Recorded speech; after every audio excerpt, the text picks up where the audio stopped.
আসসালামু আলাইকুম বন্ধুরা, আমি আবার ফিরে আসলাম আমার নতুন একটা রান্না নিয়ে। ছোট মাছ দিয়ে ছোট আলু দিয়ে চচ্চড়ি। এটা কিভাবে করতে হয় আমি সেটা দেখিয়ে দিচ্ছি। হ্যাঁ বন্ধুরা, ছোট মাছ রান্না করতে কি কি লাগবে আমি সেটা এখানে দেখিয়ে দিচ্ছি। এখানে আলু, পেঁয়াজ, পটল, কচি পটল হতে হবে, তাহলে ভালো হয়। মাছ 250 গ্রাম মাছ, মোয়া মাছ, আর কাঁচামরিচ, হলুদের গুঁড়ো, মরিচের গুঁড়ো আর বাটা মশলা। হ্যাঁ বন্ধুরা, আমরা এখন একটা প্যান নিয়েছি। এখন আলুগুলো দিয়ে দিব। আলুগুলো দিয়ে দিব, পটল দিয়ে দিব, একে একে আমি সবগুলা দিয়ে দিব। পেঁয়াজ একটু বেশি দিবেন, ছোট মাছে যত পেঁয়াজ দিবেন তত স্বাদ লাগে। কাঁচামরিচ দিবেন কয়েকটা। আর এখানে এখানে জিরা বাটা আছে 1 চামচ, ধনের সস বাটা আছে 1 চামচ, রসুন আছে 1.5 চামচ। আর এখানে আদা একটুখানি দিতে হবে। ছোট মাছে আদা বেশি দিলে কিন্তু ভালো হবে না। মরিচের গুঁড়া 1 চামচও দিতে পারেন, 1.5 চামচও দিতে পারেন, যে যেরকম ঝাল খান। আর হাফ চা চামচ হলুদের গুঁড়া।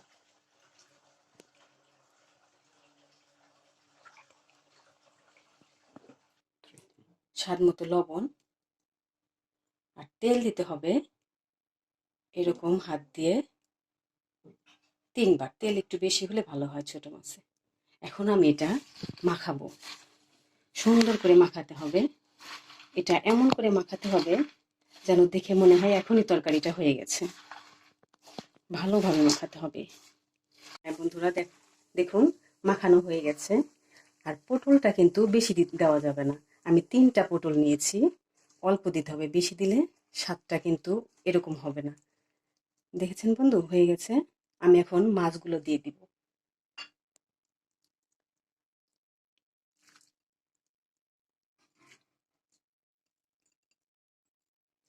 মাছগুলো দিয়ে একটু হালকা নাড়বো, বেশি নিচে দিবেন না, মাছগুলো চলে যাবে নিচে।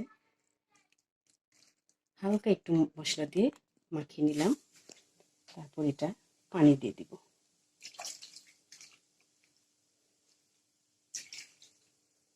পানিটা অল্প দিতে হবে, বেশি দেওয়া যাবে না, কারণ এটার তো ঝোল থাকবে না, শুকনা মাখা মাখা।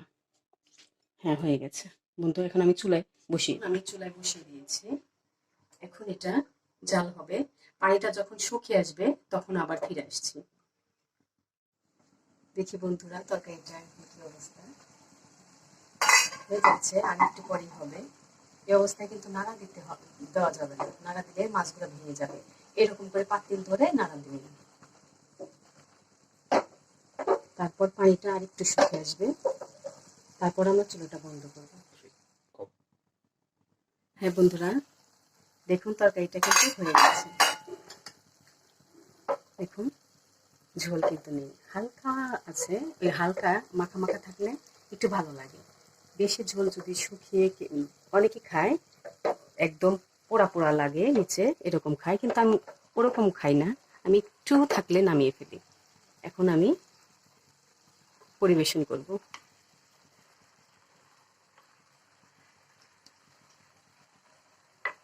দেখুন আমার মাছগুলা কিন্তু একটাও ভেঙে যায়নি।